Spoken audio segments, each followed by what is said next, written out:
ہم خبر آپ کو دیں کہ ہری پور میں انسانیت کی تزلیل کا بڑا واقعہ سامنے آیا ہے۔ پاکستان کی تاریخ کا سب سے بڑا عقوبت خانہ ٹیم پکار نے بے نقاب کر دیا۔ 180 کے قریب لوگوں کو زنجیروں میں جکڑ رکھا گیا تھا۔ بات نہ ماننے پر بدترین تشدد کا نشانہ بنایا جاتا۔ عقوبت خانہ ترک منشیات اور روحانی علاج کے نام پر چل رہا تھا۔ ہری پور پولیس بااثر افراد کے سامنے ڈھیر ہو گئی۔ تشدد کا نشانہ بنانے والے 5 افراد پکڑ کر چھوڑ دیے۔ 180 کے قریب افراد پھر جلادوں کے حوالے کر دیے گئے۔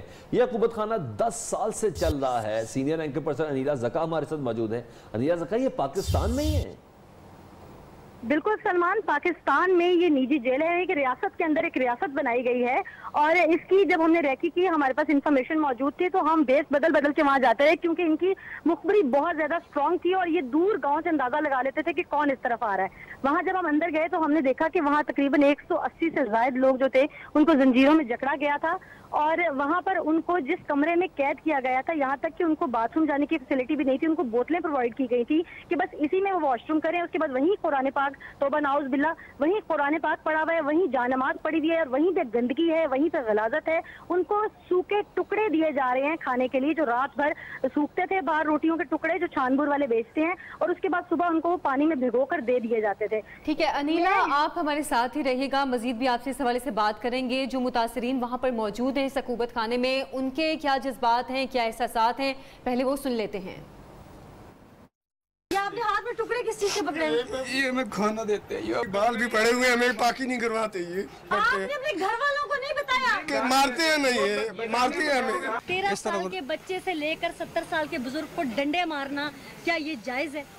نہیں، غلط ہے، ہم کارروائی کریں گے۔ اچھا ہیرا، اس فوٹیج میں ہم دیکھ رہے ہیں آپ پولیس والوں سے بھی بات کر رہی ہیں، جو اندر بند ہیں ان سے بھی بات کر رہی ہے۔ پولیس والوں کے پاس کیا جسٹیفیکیشن ہے اس تمام معاملے کی؟ میں نے سلمان جب پولیس کی اعلیٰ افسروں سے بات کی، میں ڈی آئی جی تک گئی، میں ڈی پی او تک گئی، میرے ساتھ وہ چل تو پڑے، انہوں نے ریڈ تو کی، وہاں پر اپنی آنکھوں سے سب کچھ دیکھا، کیونکہ میں نے انفارمیشن دی تھی ان کو کہ یہ انفارمیشن، اور پولیس نے مجھ سے پہلے پہنچ کر وہاں یہ سب کچھ دیکھ لیا تھا۔ ہم بعد میں اس کو کور کرنے کے لیے اسپاٹ پہ پہنچے تھے۔ اس کے بعد جب ہم لوگ وہاں سے نکلے، پولیس ہمارے کھڑے تو بے بس رہی، شاید انہیں کیمرے کی خوف تھا، ڈر تھا کہ صحافی ہیں کہیں بتا نہ دیں، ویژول پروف نہ لے لیں۔ جیسے ہی ہم وہاں سے نکلے تو پولیس نے انتظامیہ کے 5 لوگ گرفتار کیے تھے، ان کو چھوڑ دیا، ایف آئی آر لانچ نہیں کی، اور وہ عقوبت خانہ دوبارہ چلنا شروع ہو گیا۔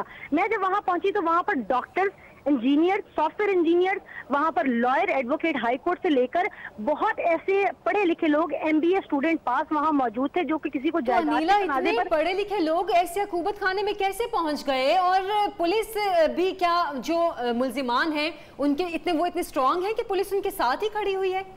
میں بالکل عائشہ آپ کو بتاؤں کہ یہ وہ لوگ ہیں جو منشیات کے عادی نہیں ہیں، سو کالڈ منشیات کا کہہ کے ان کو وہاں پہنچایا گیا۔ کسی کی جائیداد پر کسی مافیا نے قبضہ کیا، کسی کو ستیلے بہن بھائی نے جمع کروایا، تو کسی کو وہاں پر دوسری شادی کیوں کرنے پر پہلے سسر نے وہاں پر جمع کروا دیا۔